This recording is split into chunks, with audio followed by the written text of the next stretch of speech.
याद रखना चाहिए, अच्छे और बुरे भावों की उत्पत्ति, ये 10 बातें प्रधान होती हैं। आपके अंदर अच्छे भाव आ रहे या बुरे भाव आ रहे तो उनमें 10 बातें प्रधान हैं। पहला, स्थान। आप कहां बैठे हैं, कहां रह रहे हैं, किस जगह खड़े हैं, आपको स्थान देख करके ही बर्ताव में उतरना है। जैसे मंदिरालय है, आप वहां खड़े होंगे तो तमोगुण अपने आप बढ़ने लगेगा, आसुरी प्रवृत्ति बढ़ने लगेगी। ऐसे ऐसे जिस स्थान पर खड़े होने से, देखने से, बात करने से हमारी वृत्ति बिगड़ रही, उस स्थान का तत्काल त्याग कर देना चाहिए, वहां से हट जाना चाहिए। पहला है स्थान। जैसे सत्संग, यमुना जी का एकांतिक पावन तट, किसी लता के नीचे, किसी संत भगवान के सानिध्य में, अब हमारा ये स्थान भजन वृत्ति बढ़ाएगा। उस व्यक्ति का घर जिसके पास जाने से वासनाएं बढ़ रही, उस स्थान में जहां दृश्य देखने से हमारे अंदर गंदी बातें आ रही, पहला है स्थान। दूसरा है अन्न। बहुत बड़ा प्रभाव अन्न का होता है। अगर अधर्म के द्वारा कमाया हुआ अन्न है तो बुद्धि अधर्म में ही लगेगी। यदि भोजन पकाते समय, रसोई रांधते समय आप विकारात्मक चिंतन कर रहे हैं तो कोई भी प्रसाद पाए उसके अंदर विकार जागृत हो जाएगा। अन्न का बहुत बड़ा प्रभाव पड़ता है। एक बार पूज्यपाद उड़िया बाबा जी महाराज अपने परिकर के साथ भ्रमण में थे तो किसी बड़े धनी मानी ने निमंत्रण दिया, महाराज आज यहीं रुको। तो बाबा ने कहा हम लोग गांव के अंदर नहीं रुकते, तो बाहर कोई वृक्षों का समुदाय, जंगल जैसा, तो उसमें वहां रुके, पर भोजन उनकी तरफ से, भोजन सबने पाया। जब सुबह हुआ तो महात्मा जन, साधक जन एक दूसरे की तरफ देखे और बोले आज तो हमको बड़ा दोष हुआ, गंदा स्वप्न आया और हमारा संयम बिगड़ गया। बोले ये तो हमको भी हुआ, जितने थे सबको हुआ। उड़िया बाबा के समीप गए, बाबा ने कहा अच्छा ऐसा हुआ, ये तो अन्न दोष है, बुलाओ सन्न पवाने वाले को, फिर चलेंगे। बुलाया और बाबा ने कहा बिल्कुल सत्य बोलना, नहीं तो आप जानते हो इतने महात्माओं के संयम को आपने भ्रष्ट कर दिया, सत्य बोलना क्या बात थी। उनका महाराज संतान नहीं हो रही थी, सुना था आप बहुत सिद्ध महापुरुष हैं तो आपके परिकर को इसीलिए पवाया, अंदर काम भाव था कि हमारे कामना थी कि संतान उत्पन्न हो, वैसे चिंतन करते हुए बनाया ऐसे। बोले सबका संयम नष्ट कर दिया, होश में, नरक जाने वाली बात मत सोचो। अरे संतों को पवाओ जैसे अपने पुत्र को पवाते हैं, ऐसी भावना करनी चाहिए। आज हो भाग्य तो परिणाम खुद मंगल में निकलेगा। काम भाव से युक्त होकर क्यों बनाया, सब संतों के अंदर विकार पैदा कर दिया। अन्न का प्रभाव पड़ता है, हम जैसा अन्न पाते हैं वैसा। कई बार सुनाया है, सिद्ध महापुरुष पूज्य प्रातः स्मरण श्री बलराम दास जी महाराज झाड़ू मंडल के, यमुना के पावन तट पर ही है, रास मंडल के पास ही, वो अपने एक लता के नीचे बैठे हुए भगवत चिंतन कर रहे थे। अचानक यमुना जिस नजदीक है तो कोई माई स्नान किए हुए निकली तो नेत्रों ने देखा और विकार उत्पन्न हो गया। वयोवृद्ध सिद्ध महापुरुष, उन्होंने कहा आप तो इस शरीर को नष्ट कर दूंगा। शिष्यों ने कहा महाराज ऐसा क्यों। बोले किसी माता के शरीर को देखकर हमारे अंदर विकार क्यों आ गया, ऐसा नहीं, आज तक कभी नहीं हुआ, ऐसा क्यों हुआ। उनका महाराज आपस में सब शिष्यों ने कि कुछ ना कुछ तो खान पान में गड़बड़ी हो गई तभी ऐसा हुआ। बाबा आज परिक्रमा करते हैं वृंदावन की, बाद में आप जो आदेश करेंगे जैसा करेंगे, पहले परिक्रमा। वृंदावन की परिक्रमा का बहुत बड़ा प्रभाव, जब कभी मन आपका ऐसा विक्षिप्त हो, परेशान हो, तत्काल परिक्रमा प्रारंभ कर देना, नाम जप करते हुए। आप देखना परिक्रमा पूरी होते होते शांति हो जाएगी। बाबा ने खूब नाम कीर्तन करते हुए शिष्यों के साथ परिक्रमा दी, मन का विकार शांत हो गया। उनका ऐसा कैसे हो सकता है कि हमारे अंदर विकार आ गया, ये बड़ी सूक्ष्मता का विषय है। कल प्रसाद कहां से आया था, तो उस समय लाडले गोविंद देव जी महाराज यहीं विराजमान थे वृंदावन में। बोले तो ठाकुर गोविंद देव जी का प्रसाद आया था। लकुट उठाई, गए वो तो भगवत स्वरूप तस्मित तज्जने भेदा भावात, भगवान और भगवान के ऐसे जनों में भेद नहीं होता, वो भगवत स्वरूप होते हैं। गए और कहा बताओ आपका प्रसाद न पावे तो अपराध लगे कि प्रसाद नहीं पाया, और प्रसाद पावे तो हमारे अंदर काम जागृत हो जाए, हम तो मरे ना दोनों तरफ से। तो ठाकुर जी बात कर रहे थे, दूसरों को नहीं सुनाई दे रहा था। कह रहे थे कि देखो नाराज मत हो, कलकत्ता की वैश्या थी, उसने भोग लगाया, अब उसने भोग लगाया तो हमने चख पाया, तो आपको प्रसाद का किनका लेना चाहिए? किसने कहा था कि पूरा प्रसाद पाइए? जरा किनका ले लेते हो, मधुकर ही पाते। हाँ ये बात आपकी मान, तो हमारा तो पूरा विश्व है, कोई भी भोग लगाएगा हम तो पाएंगे। और हमारे प्रसाद की निष्ठा आप सबके हृदय में, तो किनका लीजिए, पूरा मत पाइए। सोचिए, भगवद अर्पित प्रसाद और वृत्ति भगवान ने आदेश किया किनका पाओ, माधुकरी मांग के खाओ। यहां वर्णन कर रहे, यदि हम अन्न थोड़ा भी हमारे अंदर दूषित चला गया, तो जब कभी ऐसी विकार की भावना हो, आपके अंदर विकार बन रहा है, तो खोजिए। आपने कोई दृश्य देखा है, आपने किसी से बात की है, आपने कोई ऐसा संकल्प बनाया, नहीं, तो फिर भोजन दोष आ गया।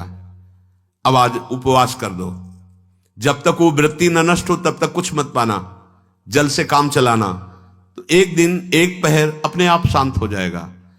अगर बहुत विकलता हो रही तो नाम कीर्तन शुरू कर दो, भोजन मत पाना, नाम कीर्तन शुरू, बिल्कुल शांति मिल जाएगी, बिल्कुल। और ये तो उदाहरण महापुरुष इसलिए देते कि हम सावधान रहें। हमारे अच्छे भाव या बुरे भाव में ये 10 बातें बहुत प्रभाव डालती। पहला स्थान, दूसरा अन्न, और तीसरा जल। पानी भी बहुत संभाल के। नहीं, आजकल तो देखो प्रायः ऐसे दांत से प्लास्टिक नोचेंगे, ऐसे पानी पिएंगे, कब भरी गई, कहां भरी गई, कैसा पानी, बड़ा देखो कैसा हमारे भजन साधन के लिए विक्षेप पैदा होता चला जा रहा है। पहले सुंदर सरोवरों का जल, मतलब 15 वर्ष तो गंगा जल ही केवल पिया है, जो आकाशवृत्ति से मिला नहीं, गंगा जल ही पिया है। कुआं का जल, फिर आया हैंडपैप का जल, अपवित्र होने लगा। हैंडपैप में जो वाशर, अगर वो कहीं चमड़े का पड़ा हुआ है तो अपवित्र जल हो गया। अब हैंडपैप का भी अंतर ध्यान स्वरूप हो गया, अब तो नहीं दिखाई देता। अब रह गया है मोटर से निकले और फिल्टर में जाए, वो मशीन जो फिल्टर करती पानी को, आरओ, उससे। अब वो जिनके पास है तो है, नहीं तो परिक्रमा लगाया हो, आपको पानी पीने को नहीं मिलेगा। देखो कैसा समय आ गया। भोजन, पहले कोई दगाबाजी भोजन में तो नहीं करता था। गांव में जब जिसके यहां दूध बेचा जाता था ना, उसको बहुत लघु दृष्टि से देखा है, गाय माए एक बराबर होती है, ये दूध बेचता है। 10-5 किलो मठा तो आप ऐसे मांग के ले सकते थे, अगर अड़ोस पड़ोस में वो मठा मिल जाएगा। जब कोई उत्सव होता, फ्री दूध 100-200 500 किलो पूरे गांव के सब दे देते, कोई ऐसे बेचता था। अब दूध नहीं, जब बूढ़े लोग बैठते थे कहते थे पानी बिकेगा आगे चल के। आज पानी बिक रहा है, नहीं बिक रहा, पानी बिक रहा है। हमें लगता है सबको ही पैसे से ही पानी है। वो बोतलें नीली नीली नहीं, इतनी बड़ी बड़ी बिकती, उन्हीं से पानी पिया जा रहा है। आगे और समय जल का प्रभाव पड़ता है। जैसे हम गंगा जल पीते थे, सही कहते हैं, कई कई दिन जब भोजन नहीं मिलता तो पूरी पौष्टिकता गंगा जल से मिलती थी। गंगा माता के जल से ऐसा लगता था मानो हम परम पावन अमृत पान कर रहे हैं, सारी पौष्टिकता मिलती थी। कुएं का जल अपने आप में पौष्टिकता से युक्त होता, जो हमें चाहिए। आज देखो जल की समस्या हो गई, पवित्र जल पीने के लिए हम तरस रहे हैं। कहां जल, और कैसे मिलेगा जल? या तो आप पैसे वाले हो तो आप खरीद करके पीजिए, नहीं तो अब वो जल नहीं रह गया कि कुएं से निकाला पी लिया या सरोवर से पी लिया, या कैसा दुर्भाग्य है। जल का बहुत बड़ा योग है साधना में। जैसे स्थान का तो परम पावन वृंदावन धाम, अन्न का, तो अब हम भगवत प्रसाद पाते हैं। तो जल का बहुत बड़ा योग है। आज दूषित होता चला जा रहा है, क्योंकि अब हाथ की बात नहीं रह गई है कि आप सुंदर कुआं से जल लें या सरोवर से जल लें या आप नदी से जल लें। हाँ, स्वामी जी के लिए लिखा हुआ है कि रोज यमुना स्नान और रोज यमुना जल ही पान। हमारे वृंदावन के समस्त भगवत स्वरूपों का स्नान यमुना जल से ही होता था, हो रहा है और होता ही रहेगा। बिहारी जी के लिए आज भी कलश में भरकर यमुना जल ही जाता है। तो कपड़ा से ऐसे ढक के जब हम 2 बजे परिक्रमा देते थे, तो एक महाभागवत है, वो किसी को छूते नहीं, दूर से कहते छूना मत, बिहारी जी के लिए जल जा रहा है स्नान के लिए बिहारी जी का। फिर चौथा है आपका परिकर, जहां पर रह रहे हैं वो समुदाय, चाहे परिवार हो या समुदाय, वो कैसा है, रजोगुणी है, तमोगुणी है, सतोगुणी है या त्रिगुणातीत भागवतिक है, उसका प्रभाव पड़ेगा। पांचवा है आपका पड़ोस, आसपास वाले घर, जैसा है वैसा प्रभाव पड़ेगा आपके ऊपर। पड़ोस निंदनीय है तो बंधन से युक्त होना पड़ेगा। लंका के पड़ोस में रहने के कारण अगाध महिमा वाले समुद्र को बांध दिया गया। रघुनाथ जी ने पुल बांधा और दंड देने के लिए तैयार हो गए थे सरकार, अग्निबाण संधान कर लिया था, पड़ोस के कारण ही तो ना, पड़ोसी रावण था। इसीलिए आस पड़ोस का बड़ा प्रभाव पड़ता है। फिर अगला है दृश्य, इस पे बहुत सावधानी की जरूरत है। ये मोबाइल भगवान चल गए हैं, बहुत विस्तार से चल गए हैं। अब कोई छोटा मोबाइल रखना नहीं चाहता, सब वो स्क्रीन वाला रखना चाहते, टच मोबाइल। दृश्य से बचो, बच्चों, जवानों, बूढ़ों, सबकी वृत्ति जो माया आकर्षित करती, जो दृश्य हम देखने के लिए अंदर से उल्लसित है, वो मोबाइल में सब है, चाहे भागवतिक और चाहे सांसारिक। तो भाई देख लो, गुण दोष में संसार है। अगर आप दोष ग्रहण करना चाहते हो तो दोष ले लो, गुण तो गुण। बहुत बहुत खतरनाक विषय है और बहुत लाभदायक विषय है। किसी संत की वाणी एक बार समझ में नहीं आई, अगर हम 10 बार सुने तो समझ में आ जाएगी, ये लाभदायक है। कभी कोई किसी से बात करनी, पहले जाए तो पोस्ट कार्ड चलते थे, एक कार्ड, वो 15 पैसे का इतना बड़ा वाला आता था, 25 पैसे का बंद वाला लिफाफे में आता था, नीले नीले कागज का 15 पैसे वाला कार्ड। उसमें चिट्ठी जाती थी महीनों में, कभी यहां 1 मिनट में अमेरिका से बात कर लो, कितनी बढ़िया बात हो गई। उसका दुरुपयोग ना करो। अब हमारी इतनी चंचल वृत्ति है कि दुरुपयोग करने के लिए उत्साह बढ़ जाता है। बोले अब सब काम हो गया है, अब एकांत सेवन कर रहे हैं, अंदर से सिटकिनी बंद और मोबाइल भगवान का संग शुरू। 2-4 मिनट सत्संग और अच्छे दृश्य देखे, फिर बगले में वहां सब होता है कि आप बस उसको ऑन कीजिए, फिर जो मनोरंजन शुरू होता है, फिर उपासक मिटिया मेट हो जाता है। ये बहुत सावधानी की बात कह रहे हैं।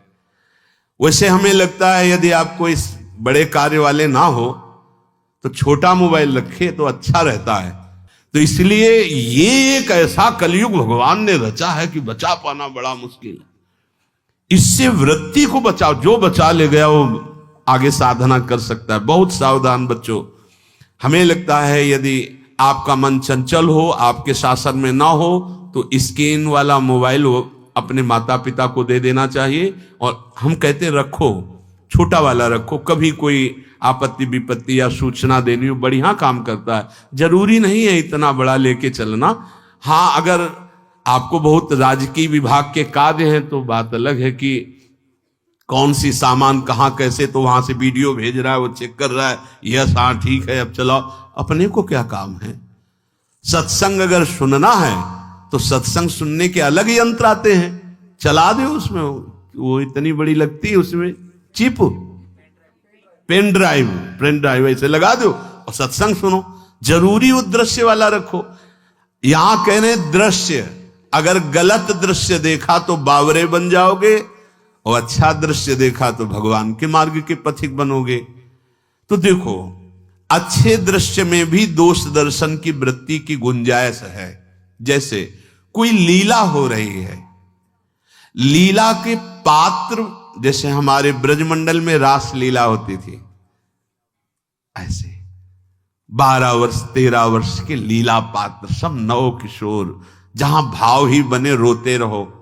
अब वहां बड़े बड़े लीला पात्र हैं, अगर हमारी भावना शासन में नहीं है तो वहां हम अंग प्रत्यंग के दर्शन से हमारी हाव भाव वहां जो हो रहा है उससे हमारी वृत्तियां बिगड़ जाएं। जब छोटे छोटे लाडली लाल परस्पर खेलते हैं तो केवल आशीर्वाद देने को, रोने का मन होता है। अगर आप लीला भी देख रहे हैं तो बहुत सावधानी की जरूरत है, क्योंकि वो चिदानंद शरीर नहीं है, पांच भौतिक शरीरों, हमारी दृष्टि पंचभूत में लगी हुई है। नाम जप करो, लीला गायन करो, फिर देखो जो लीला है, यही जीवन का परम सुख मिलेगा। सच्ची मान लीजिए। बस हम बार बार ये कहते हैं, मोबाइल का सदुपयोग कीजिए, दुरुपयोग नहीं। मोबाइल बुरा नहीं, उसका प्रयोग बुरा है। दृश्य और साहित्य, वैसे ही मनोवृत्तियां फिसलने वाली हैं, और जब ये आ गया कि फिसलाने में कितना लाभ है तो ऐसा कोई साहित्य और आलोचना, ऐसी कोई वार्ता ना करे जिससे हमारे अंदर गंदे भाव आवे। यदि अच्छी चर्चा करते तो अच्छे भाव आते हैं। देखो, अभी ऐसी कोई भावुक चर्चा होने लगे तो सबका हृदय द्रवित हो जाएगा, और गंदी चर्चा हो तो हमारा हृदय विकार युक्त हो जाएगा। और कार्य, आप जो कार्य करते हैं उसका प्रभाव आपके मन के ऊपर पड़ता है। और उपासना, आप उपासना भोगों की करते हैं या योग की करते हैं, ये 10 से भाव बनते हैं और 10 से भाव बिगड़ते हैं। स्थान, अन्न, जल, परिवार, अड़ोस पड़ोस, दृश्य, साहित्य, आलोचना, आजीविका का कार्य और उपासना। यदि ये भागवतिक हुए तो आपके अंदर भगवत भाव बढ़ेगा, और यदि ये रजोगुणी तमोगुणी हुए तो आपके अंदर आसुरी भाव बढ़ेगा। इन 10 से सावधानी पूर्वक व्यवहार होना चाहिए। जैसे आस पड़ोस में है तो बड़ी सुविधा है, यहां कोई किसी से मतलब नहीं रखता, बगल वाला कौन रह रहा किसी से मतलब, ये बढ़िया है। ज्यादातर गांव में होता है। अपने यहां ये अच्छा है कि जैसे आप अपने कमरे में गए, किसी से कोई मतलब नहीं है, वैसे ऐसा ही जीवन रखना चाहिए। और उस पर ये ज्यादा जो व्यवहार मित्रता बढ़ाने वाला विषय, ये धाम में नहीं है, वृंदावन में ऐसा नहीं व्यवहार रखना चाहिए। आपके पड़ोस में कौन रख रहा है आपका परिचय नहीं होना चाहिए, कौन कौन रह रहा है आपकी जानकारी नहीं होनी चाहिए। नजर नीची की, अपने कुटिया में गए, अपने ठाकुर जी से मतलब, अपने भजन से मतलब। ना पड़ोसी को कुछ देना चाहिए ना लेना चाहिए। बात समझ लेना कि जैसे आज उत्सव है, उनको हम बुलाते हैं, वो हमारे यहाँ, ये व्यवहार यहाँ नहीं है। बनवासी हो, ठाकुर का भोग लगाया, और अगर आपको बांटना है तो बाहर निकलो, आधा किलोमीटर दूर ऐसी जगह बांटो जो तुम्हें राधे श्याम दोबारा ना बोले, फिर वो तुम्हें बुलाएगा, फिर वो बैठेगा, फिर प्रपंच की बातें होंगी, निंदा स्तुति की होंगी, फिर बड़ी संगोष्ठी होती है, पता चलता है। क्या फायदा ऐसे जीवन से? आप वनवासी हो, समय एकांत में दीजिए, अपनी कुटिया में बैठिए, नाम जप कीजिए, निकलिए, सत्संग सुनिए, ठाकुर दर्शन कीजिए, परिक्रमा कीजिए, फिर अपनी कुटिया में। ज्यादा व्यवहार में नहीं उतरना चाहिए, ये वनवास है, वृंदावनवास। सत्संग का सेवन, रजोगुण तमोगुण का त्याग, तो दुष्संग से आप बच जाएंगे। दुष्संग से बचने का मतलब है काम क्रोध मोह स्मृति भ्रंश बुद्धिनाश सर्वनाश कारणत्वात्। देवर्षि नारद जी कहते हैं, अगर दुष्संग का त्याग हो गया तो आप काम का, क्रोध का, मोह का, जो हमारी भगवत स्मृति का नाश कर देते हैं, जो हमारी बुद्धि का नाश कर देते हैं, जो हमारे सर्वनाश करने वाले हैं, इनका त्याग कर पाएंगे। कुसंग अगर हो गया तो इनका त्याग नहीं हो सकता, बहुत कठिन हो जाता है। भगवत संबंधी तत्वबोध होना या भगवत रहस्य लीला में प्रवेश पाना, जो अपनी इंद्रियों को भोगों में तृप्ति कराने की कोशिश कर रहे हैं, उनका चिंतन भोगों का ही होगा, तो कैसे तत्वबोध होगा, कैसे लीला में प्रवेश होगा?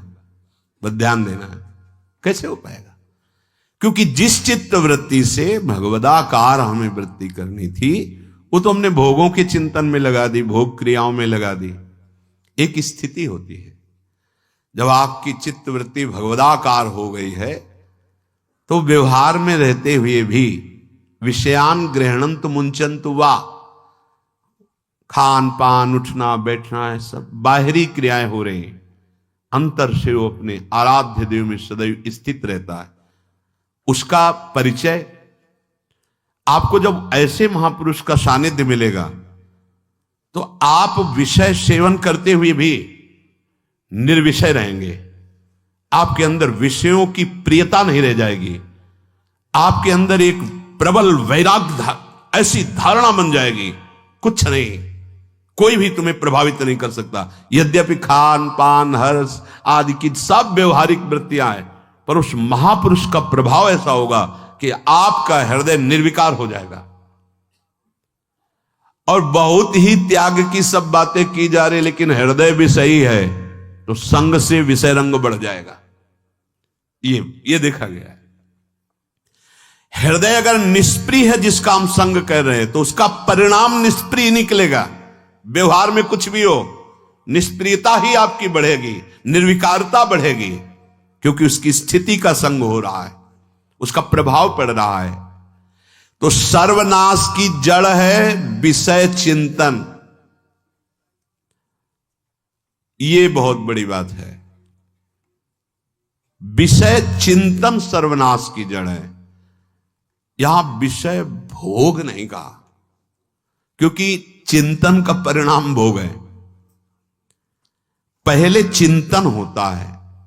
साधक ध्यायतो विषयान पुंसः संगस्तेषुपजायते संगात् संजायते कामः कामात् क्रोधो विजायते क्रोधात् भवति सम्मोहः सम्मोहात् स्मृति विभ्रमः स्मृति भ्रंशात् बुद्धिनाशो बुद्धिनाशात् प्रणश्यति सर्वनाश।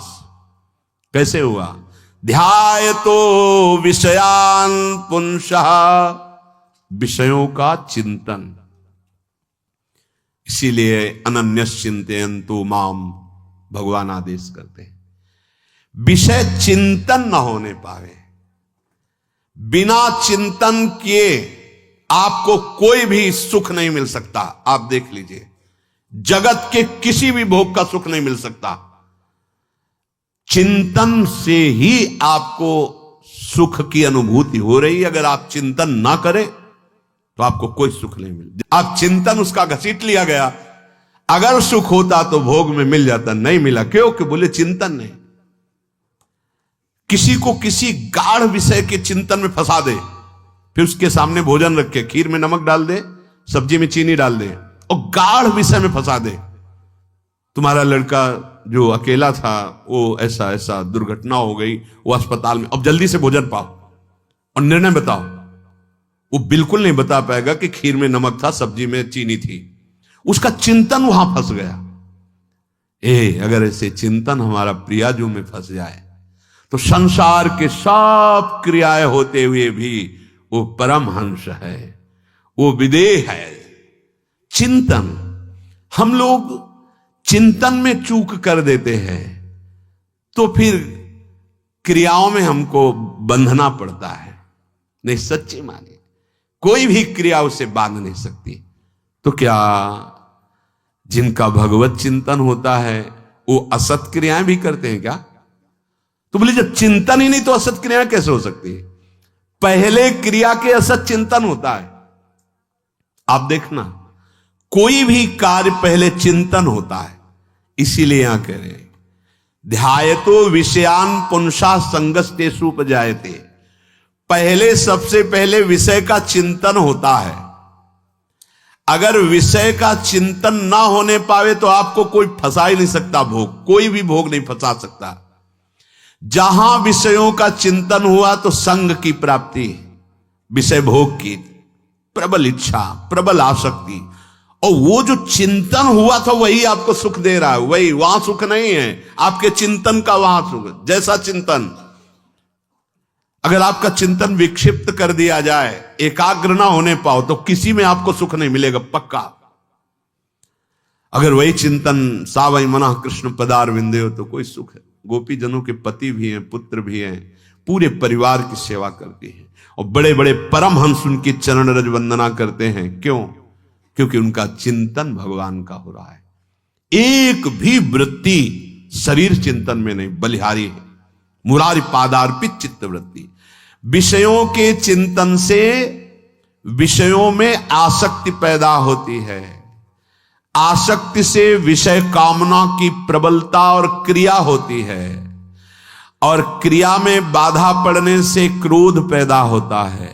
क्रोध से मूढ़ता छाती है, मूढ़ता से स्मृति भ्रमित हो जाती है, स्मृति भ्रंश से बुद्धिनाश होता है, और बुद्धिनाश ही सर्वनाश है।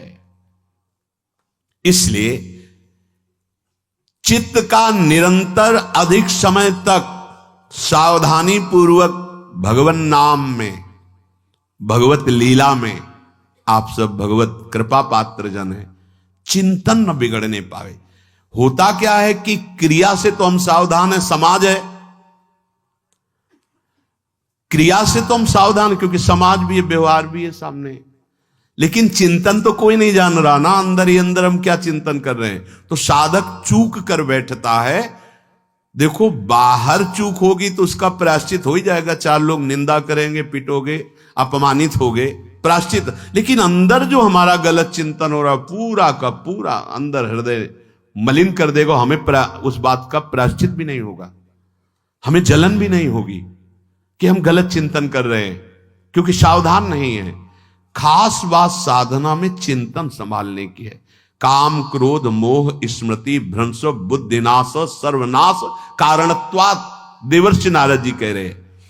चित्त का जहां अधिक चिंतन होता है वही हमारी तन्मयता बन जाती है, वही हमारा स्वरूप होने लगता है। बोले बहुत कामी पुरुष है, बोले बहुत क्रोधी पुरुष है, बोले बहुत नीच पुरुष है, पूरा संबोधन होने लगा उसके लिए, क्योंकि वो उसी चिंतन से, वैसी क्रियाओं से। अरे बोले तो बड़े भगत हैं, भगवान के स्वरूप है साक्षात। जो हम अधिक चिंतन करते हैं वही क्रियान्वित होता है, जो क्रिया होती, चिंतन होती, वैसे हमारा स्वरूप बन जाता है, वैसी हमारी स्थिति हो जाती है। सांसारिक विषयों और विषयी पुरुषों का शरीर संग, वाणी संग, मन के द्वारा संग, ये आपके अंदर विषय चिंतन बढ़ा देगा, विषय क्रियाओं में लगा देगा। इसलिए बहुत सावधान। विषय में कोई ताकत नहीं है, विषयासक्ति दुर्गति कर देती है। एक बार देवर्षि नारद जी जनक जी से कहा कि आप विदेह राज कैसे हैं, पत्नी भी है, परिवार भी है, सब वैभव भी है, वो आप एक राजा होते हुए विदेह राज। उनका आज विश्राम कीजिए, कल सुबह चर्चा करेंगे। तो रात्रि में अपने शयन गृह में देवर्षि नारद जी को शयन कराया और अपनी अर्धांगिनी से कहा कि आप जाकर शयन कीजिए देवर्षि नारद जी के साथ, जो आज्ञा। अब वहां देवर्षि नारद जी के समीप जब नारद जी ने देखा कोई स्त्री, तो शकिल गए और शकिल गए। वो तो आज्ञा जैसी हुई थी, जब दीवाल मिली तो दीवाल की तरफ मुंह करके लेटे रहे। अर्धरात्रि में उठी और चली गई। देवर्षि नारद जी सुबह गए और कहा कि ये क्या मजाक था आपका, यदि आपको ऐसा ही व्यवहार करना था तो आप हमसे कह देते तो हम बाहर जाकर शयन करते, आपने ऐसा क्यों किया, क्या हुआ महाराज?